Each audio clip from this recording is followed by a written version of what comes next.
ಅಂದ್ರೆ ಈಗ ದುರ್ಯೋಧನ ಪಾಂಡವರಿಗೆ ರಾಜ್ಯವನ್ನು ಕೊಡಬಾರ್ದು ಅಂತ ನಿರ್ಧಾರ ಮಾಡಿದನಾ?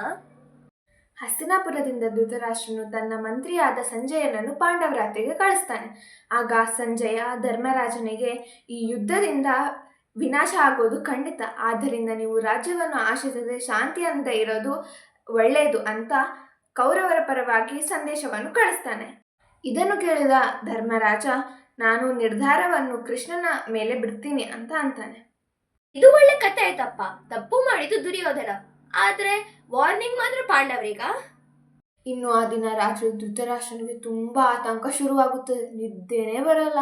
ಆಗ ಸಲಹೆಗಾಗಿ ವಿದುರನನ್ನ ಕರೆಸ್ತಾನೆ. ಅಲ್ಲಿಗೆ ವಿದುರ ಬಂದು, ರಾಜ, ಯಾರಿಗೆ ಧರ್ಮದ ಅರಿವಿರಲ್ವೋ, ಯಾರು ಲೋಭದಿಂದ ಕುರುಡಾಗಿದ್ದಾರೋ ಅವರಿಗೆ ನಿದ್ದೆನೇ ಬರಲ್ಲ. ನಿಮ್ಮ ಮಗ ದುರ್ಯೋಧನನ ಪಾಪಗಳೇ ಕುಲದ ವಿನಾಶಕ್ಕೆ ಕಾರಣವಾಗಲಿವೆ.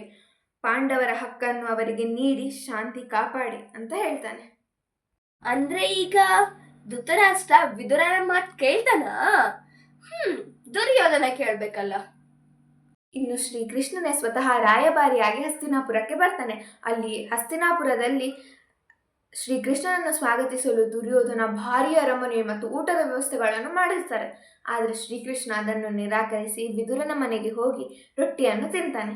ನೆಕ್ಸ್ಟ್ ಡೇ ಮಾರ್ನಿಂಗ್ ಕೌರವರ ಸಭೆಯಲ್ಲಿ ಶ್ರೀಕೃಷ್ಣ, ಧೃತರಾಷ್ಟ್ರರೇ, ದ್ರೋಣರೇ, ಭೀಷ್ಮರೇ, ಈ ಯುದ್ಧ ನಡೆದರೆ ಇಡೀ ಕ್ಷತ್ರಿಯ ವಂಶವೇ ನಾಶವಾಗುತ್ತದೆ.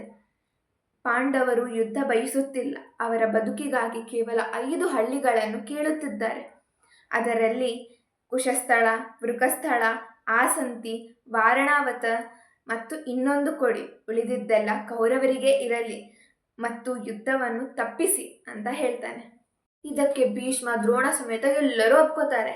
ದುರ್ಯೋಧನಿಗೆ ಕೂಡ ಒಪ್ಕೋಕೆ ಹೇಳ್ತಾರೆ. ಆಗ ದುರ್ಯೋಧನ ಕೋಪದಿಂದ, ಹೇ ಕೃಷ್ಣ, ನಾನು ಸೂಜಿ ಭೂಮಿಯಷ್ಟು ಕೂಡ ಆ ಪಾಂಡವರಿಗೆ ಕೊಡೋದಿಲ್ಲ, ಯುದ್ಧ ನಡೆಯಲಿ ಅಂತ ಹೇಳ್ತಾನೆ. ಹಾಗೆ ತನ್ನ ಸೈನಿಕರಿಗೆ ಈ ಕೃಷ್ಣನನ್ನ ಬಂಧಿಸಿ ಅಂತ ಕೂಡ ಆದೇಶ ನೀಡ್ತಾನೆ. ಏನು, ಕೃಷ್ಣನನ್ನೇ ಬಂಧಿಸೋದ? ಇನ್ನು ದುರ್ಯೋಧನ ಕತೆ ಮುಗಿತು. ಇನ್ನು ದುರ್ಯೋಧನ ಸೈನಿಕರು ಕೃಷ್ಣನನ್ನು ಬಂಧಿಸಲು ಬರಬೇಕಾದ್ರೆ ಕೃಷ್ಣ ತನ್ನ ವಿಶ್ವರೂಪವನ್ನು ಪ್ರದರ್ಶಿಸುತ್ತಾನೆ.